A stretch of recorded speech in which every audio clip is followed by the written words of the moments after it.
Lesson 8, Self-Control. Welcome back. Self-control is one of the most important foundations of personal success. In this lesson, you'll discover how mastering your emotions can help you master your circumstances. For additional tools on building discipline and emotional strength, visit DigitalShelf.ca, where knowledge and self-mastery go hand in hand. Let's continue. I'll see you inside the lesson. Happy learning.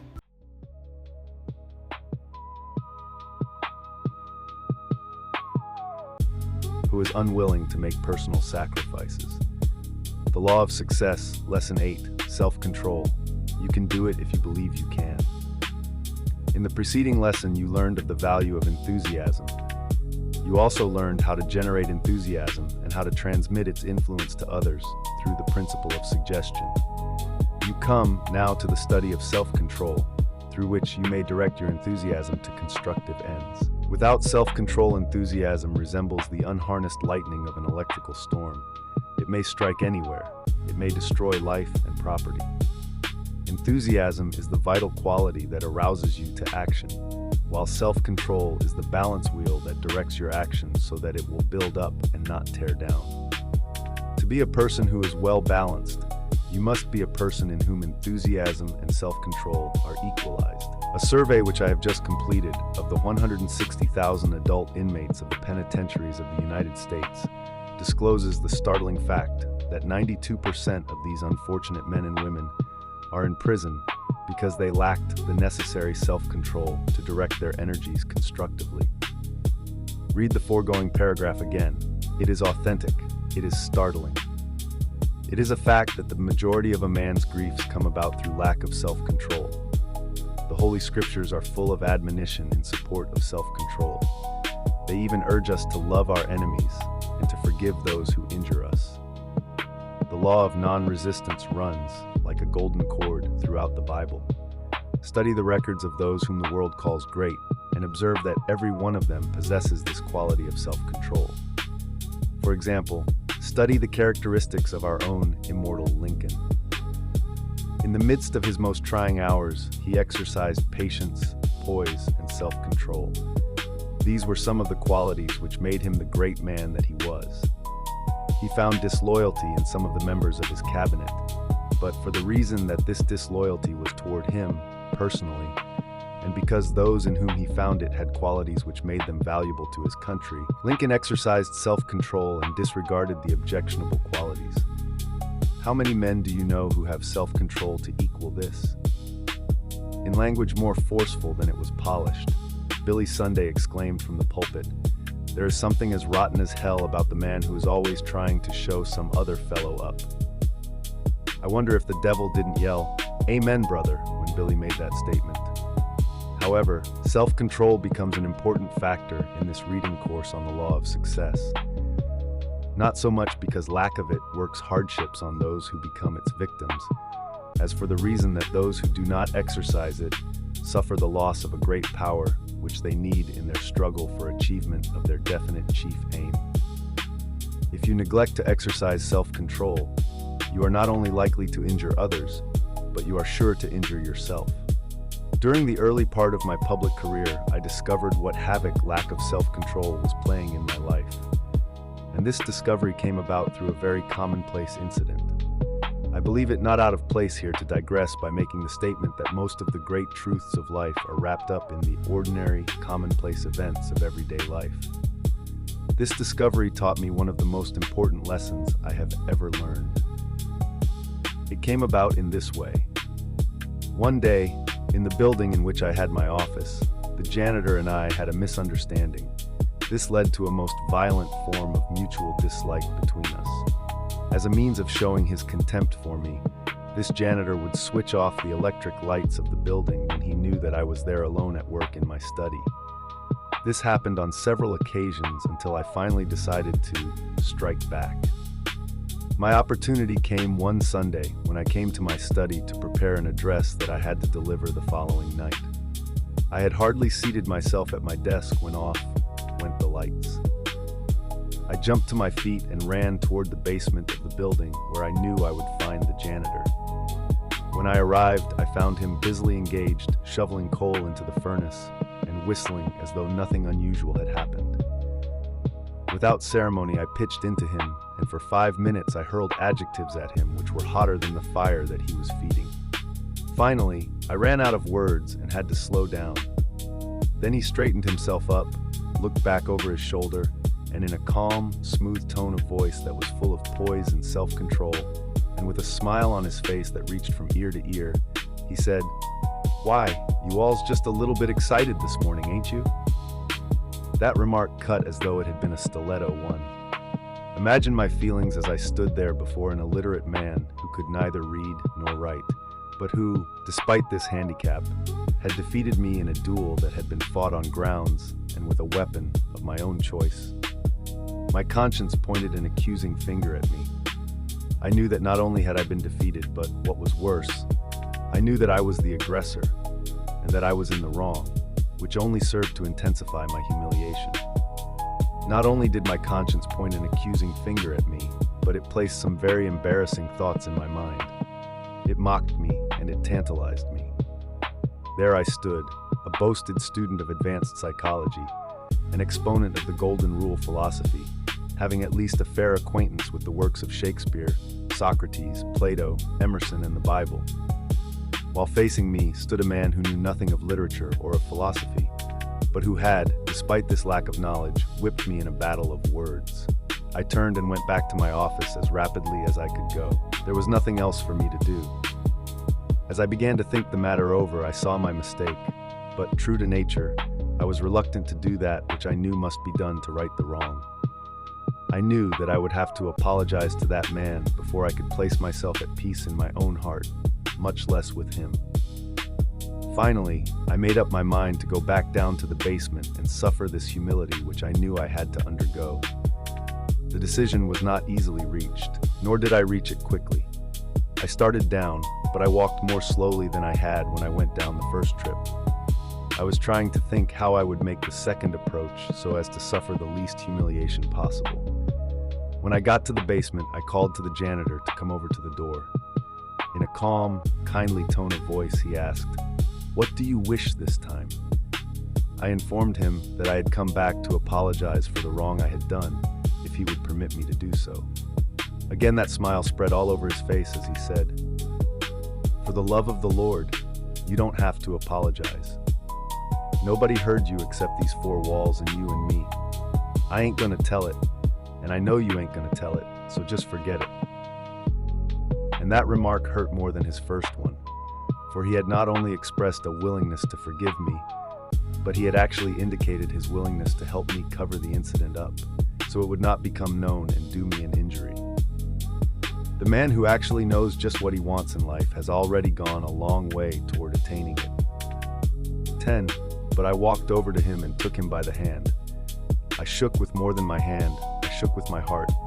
And as I walked back to my office, I felt good for having summoned the courage with which to right the wrong I had done. This is not the end of the story. It is only the beginning. Following this incident, I made a resolution that I would never again place myself in a position in which another man, whether he be an illiterate janitor or a man of letters, could humiliate me because I had lost my self-control. Following that resolution, a remarkable change began to take place in me. My pen began to take on greater power. My spoken words began to carry greater weight. I began to make more friends and fewer enemies among men of my acquaintance. The incident marked one of the most important turning points of my life. It taught me that no man can control others unless he first controls himself. It gave me a clear conception of the philosophy back of these words: whom the gods would destroy, they first make mad. It also gave me a clear conception of the law of non-resistance and helped me interpret many passages of the Holy Scriptures bearing on the subject of this law, as I had never before interpreted them. This incident placed in my hands the passkey to a storehouse of knowledge that is illuminating and helpful in all that I do. And, later in life, when enemies sought to destroy me, it gave me a powerful weapon of defense that has never failed me. Lack of self-control is the average salesman's most damaging weakness. The prospective buyer says something that the salesman does not wish to hear. 11. And, If he has not this quality of self-control, he will strike back with a counter-remark that is fatal to his sale. In one of the large department stores of Chicago, I witnessed an incident that illustrated the importance of self-control.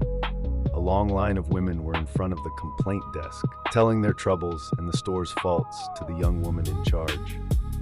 Some of the women were angry and unreasonable, and some of them made very ugly remarks. The young woman at the desk received the disgruntled women without the slightest sign of resentment at their remarks. With a smile on her face, she directed these women to the proper departments with such charming grace and poise that I marveled at her self-control. Standing just back of her was another young woman who was making notations on slips of paper and passing them in front of her as the women in the line unburdened their troubles. These slips of paper contained the gist of what the women in the line were saying, minus the vitriolic coloring and the anger. The smiling young woman at the desk who was hearing the complaints was stone deaf. Her assistant supplied her with all the necessary facts, though those slips of paper. I was so impressed with the plan that I sought the manager of the store and interviewed him. He informed me that he had selected a deaf woman for one of the most trying and important positions in the store, for the reason that he had not been able to find any other person with sufficient self-control to fill the place. As I stood and watched that line of angry women, 12, I observed what pleasant effect the smile of the young woman at the desk had upon them. They came before her growling like wolves and went away as meek and quiet as sheep. In fact, some of them had sheepish looks on their faces as they left, because the young woman's self-control had made them ashamed of themselves. Ever since I witnessed that scene, I have thought of the poise and self-control of that young woman at the desk every time I felt myself becoming irritated at remarks which I did not like. And often, I have thought that everybody should have a set of mental earmuffs, which they could slip over their ears at times. Personally, I have developed the habit of closing my ears against much of the idle chatter, such as I used to make it my business to resent. Life is too short, and there is too much constructive work to be done to justify us in striking back at everyone who says that which we do not wish to hear. In the practice of law, I have observed a very clever trick that trial lawyers use when they wish to get a statement of facts from a belligerent witness who answers questions with the proverbial "I do not remember" or "I do not know." When everything else fails, they manage to make such a witness angry, and in this state of mind they cause him to lose his self-control and make statements that he would not have made had he kept a cool head. Most of us go through life with our weather eye cast skyward in quest of trouble. We usually find that for which we are looking. In my travels, I have been a student of men whom I have heard in Pullman car conversation, and I have observed that practically 9 out of every 10 have so little self-control that they will invite themselves into the discussion of almost any subject that may be brought up. But few men are contented to sit in a smoking compartment and listen to a conversation without joining in and airing their views. Once I was traveling from Albany to New York City. On the way down, the Smoking Car Club started a conversation about the late Richard Croker, who was then chief of Tammany Hall. The discussion became loud and bitter. Everyone became angry, except one old gentleman who was agitating the argument and taking a lively interest in it. He remained calm and seemed to enjoy all the mean things the others said about the tiger of Tammany Hall. Of course, I supposed that he was an enemy of the Tammany chief, but he wasn't. He was Richard Croker himself. This was one of his clever tricks through which he found out what people thought of him and what his enemies' plans were. Whatever else Richard Croker might have been, he was a man of self-control. Perhaps that is one reason why he remained undisputed boss of Tammany Hall as long as he did. Men who control themselves usually boss the job, no matter what it may be. Please read again the last sentence of the preceding paragraph, for it carries a subtle suggestion that might be of profit to you. This is a commonplace incident, but it is in just such incidents that the great truths of life are hidden because the settings are ordinary and commonplace. Not long ago, I accompanied my wife on a 14 bargain hunting bee. Our attention was attracted by a crowd of women who were elbowing each other out of the way in front of a petticoat counter at which bargains were being offered. One lady, who looked to be about 45 years of age, crawled on her hands and knees through the crowd and bobbed up in front of a customer who had engaged the attention of the saleswoman ahead of her. In a loud, high-pitched tone of voice, she demanded attention. The saleswoman was a diplomat who understood human nature. She also possessed self-control, for she smiled sweetly at the intruder and said, "Yes, miss, I will be with you in a moment." The intruder calmed herself. I do not know whether it was the "yes, miss" or the sweet tone in which it was said that modified her attitude, but it was one or the other. Perhaps it was both. I do know, however, that the saleswoman was rewarded for her self-control by the sale of 3 petticoats, and the happy miss went away feeling much younger for the remark.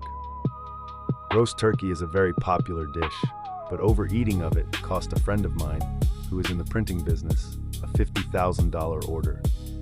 It happened the day after Thanksgiving, when I called at his office for the purpose of introducing him to a prominent Russian who had come to the United States to publish a book. The Russian spoke broken English, and it was therefore hard for him to make himself easily understood. During the interview, he asked my printer friend a question which was mistaken as a reflection upon his ability as a printer. In an unguarded moment, he countered with this remark: 15. No man can rise to fame and fortune without carrying others along with him. It simply cannot be done. 16. The trouble with you Bolsheviks is that you look with suspicion on the remainder of the world just because of your own short-sightedness. My Bolshevik friend nudged me on the elbow and whispered, "The gentleman seems to be sick. We shall call again when he is feeling better." But he never called again. He placed his order with another printer, and I learned afterward that the profit on that order was more than $10,000. $10,000 seems a high price to pay for a plate of turkey, but that is the price that it cost my printer friend, for he offered me an apology for his conduct on the ground that his turkey dinner had given him indigestion, and therefore he had lost his self-control.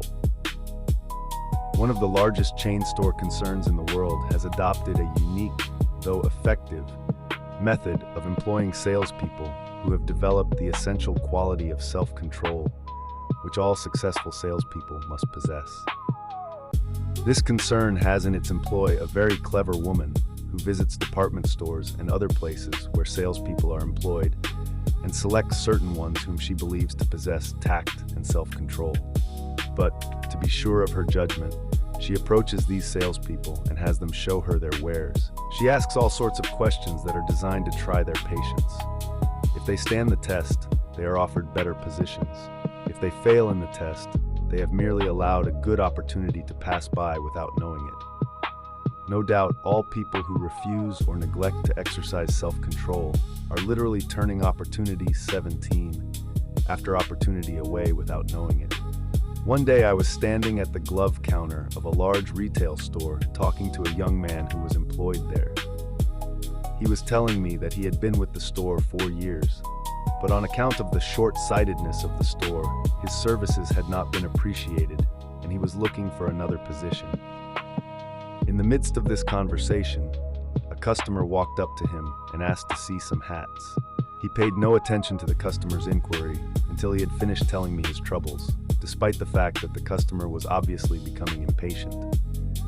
Finally, he returned to the customer and said, "This isn't the hat department." When the customer inquired as to where he might find that department, the young man replied, "Ask the floor walker over there, he will direct you." For 4 years, this young man had been standing on top of a fine opportunity, but he did not know it. He could have made a friend of every person whom he served in that store, and these friends could have made him one of the most valuable men in the store, because they would have come back to trade with him. Snappy answers to inquiring customers do not bring them back. One rainy afternoon, an old lady walked into a Pittsburgh department store and wandered around in an aimless sort of way, very much in the manner that people who have no intention of buying often do. Most of the salespeople gave her the once-over, and busied themselves by straightening the stock on their shelves so as to avoid being troubled by her. One of the young men saw her and made it his business to inquire politely if he might serve her. She informed 18 him that she was only waiting for it to stop raining, that she did not wish to make any purchases. The young man assured her that she was welcome, and by engaging her in conversation, made her feel that he had meant what he said. When she was ready to go, he accompanied her to the street and raised her umbrella for her.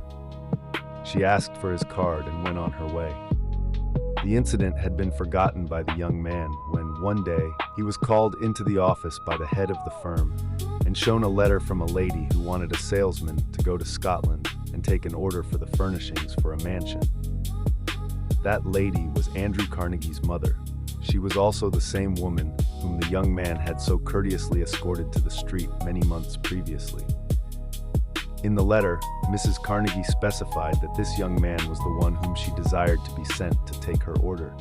That order amounted to an enormous sum, and the incident brought the young man an opportunity for advancement that he might never have had, except for his courtesy to an old lady who did not look like a ready sale. Just as the great fundamental laws of life are wrapped up in the commonest sort of everyday experiences that most of us never notice, so are the real opportunities often hidden in the seemingly unimportant transactions of life. Ask the next 10 people whom you meet why they have not accomplished more in their respective lines of endeavor, and at least 9 of them will tell you that opportunity does not seem to come around their 19 way. Go a step further and analyze each of these 9 accurately by observing their actions for one single day, and the chances are that you will find that every one of them is turning away the finest sort of opportunities every hour of the day. One day I went to visit a friend who was associated with a commercial school in the capacity of solicitor. When I asked him how he was getting along, he replied, "Rotten. I see a large number of people, but I am not making enough sales to give me a good living. In fact, my account with the school is overdrawn, and I am thinking about changing positions as there is no opportunity here."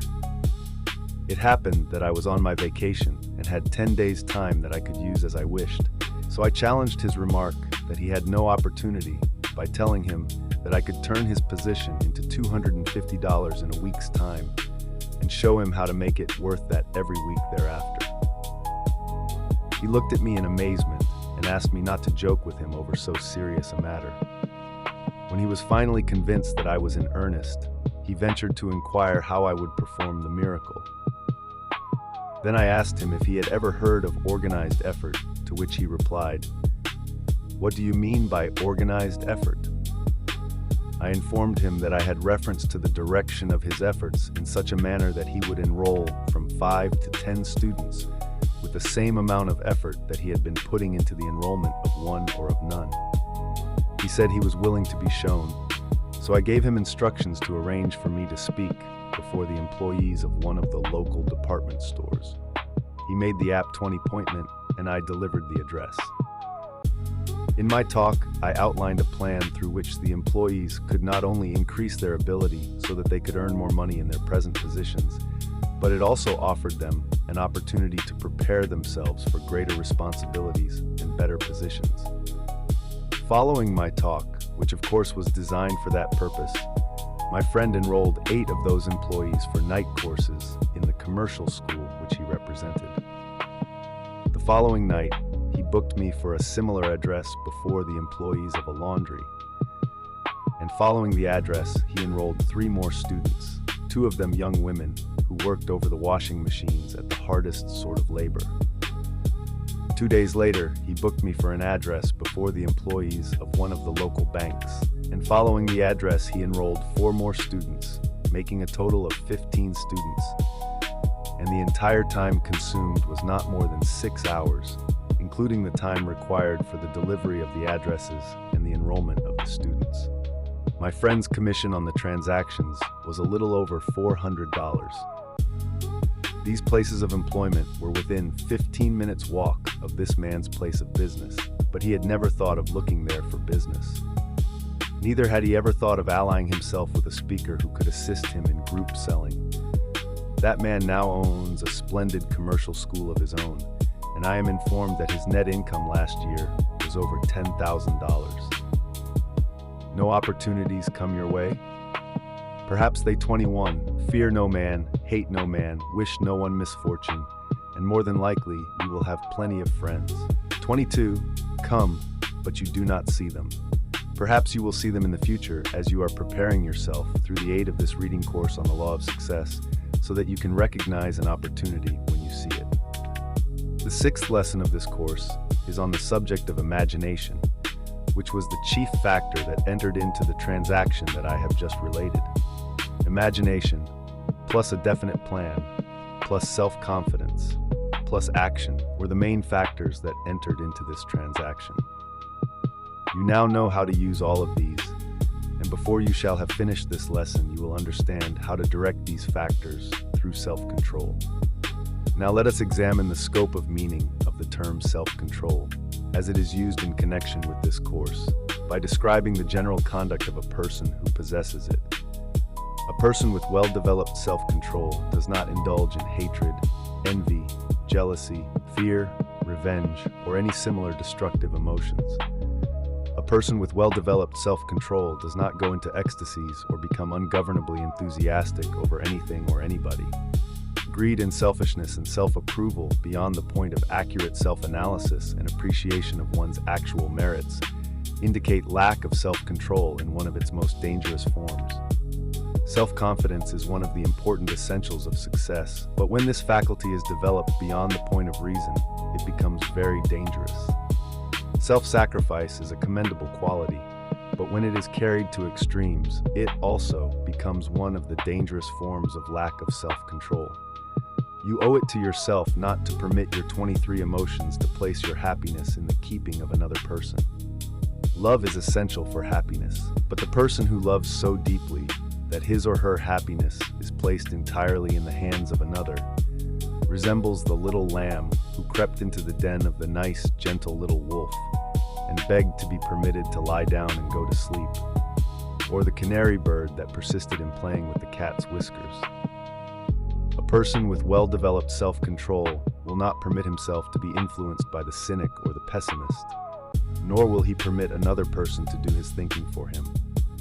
A person with well-developed self-control will stimulate his imagination and his enthusiasm until they have produced action, but he will then control that action and not permit it to control him. A person with well-developed self-control will never, under any circumstances, slander another person or seek revenge for any cause whatsoever.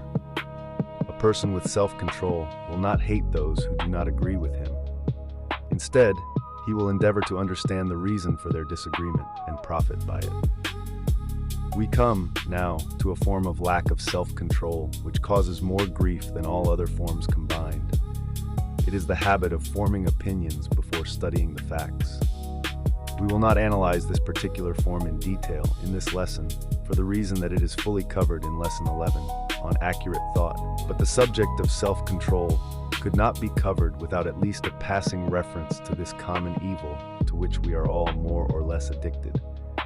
No one has any right to form an opinion that is 24, not based either upon that which he believes to be facts or upon a reasonable hypothesis. Yet, if you will observe yourself carefully, you will catch yourself forming opinions on nothing more substantial than your desire for a thing to be or not to be. Another grievous form of lack of self-control is the spending habit. I have reference, of course, to the habit of spending beyond one's needs. This habit has become so prevalent since the close of the World War that it is alarming. A well-known economist has prophesied that 3 more generations will transform the United States from the richest country in the world to the poorest if the children are not taught the savings habit as a part of their training in both the schools and the homes. On every hand, we see people buying automobiles on the installment plan instead of buying homes. Within the last 15 years, the automobile fad has become so popular that literally tens of thousands of people are mortgaging their futures to own cars. A prominent scientist who has a keen sense of humor has prophesied that not only will this habit grow lean bank accounts, but if persisted in, it will eventually grow babies whose legs will have become transformed into wheels. This is a speed-mad, money-spending age in which we are living, and the uppermost thought in the minds of most of us is to live faster than our neighbors. Not long ago, the general manager of a concern that employs 600 men and women became alarmed over the large number of his employees who were becoming involved with loan sharks, and decided to put an end to this evil. When he completed 25 to do much clear thinking, a man must arrange for regular periods of solitude when he can concentrate and indulge his imagination without distraction. Thomas A. Edison. 26. His investigation, he found that only 9% of his employees had savings accounts, and of the other 91% who had no money ahead, 75% were in debt in one form or another, some of them being hopelessly involved financially. Of those who were in debt, 210 owned automobiles. We are creatures of imitation. We find it hard to resist the temptation to do that which we see others doing. If our neighbor buys a Buick, we must imitate him. And if we cannot scrape together enough to make the first payment on a Buick, we must at least have a Ford. Meanwhile, we take no heed of the morrow. The old-fashioned rainy day nest egg has become obsolete. We live from day to day. We buy our coal by the pound and our flour in 5-pound sacks, thereby paying a third more for it than it ought to cost, because it is distributed in small quantities. Of course, this warning does not apply to you. It is intended only for those who are binding themselves in the chains of poverty by spending beyond their earning capacity, and who have not yet heard that there are definite laws which must be observed by all who would attain success. The automobile is one of the modern wonders of the world, but it is more often a luxury than it is a necessity. And tens of thousands of people who are now stepping on the gas at a lively pace are going to see some dangerous skidding when their rainy days arrive.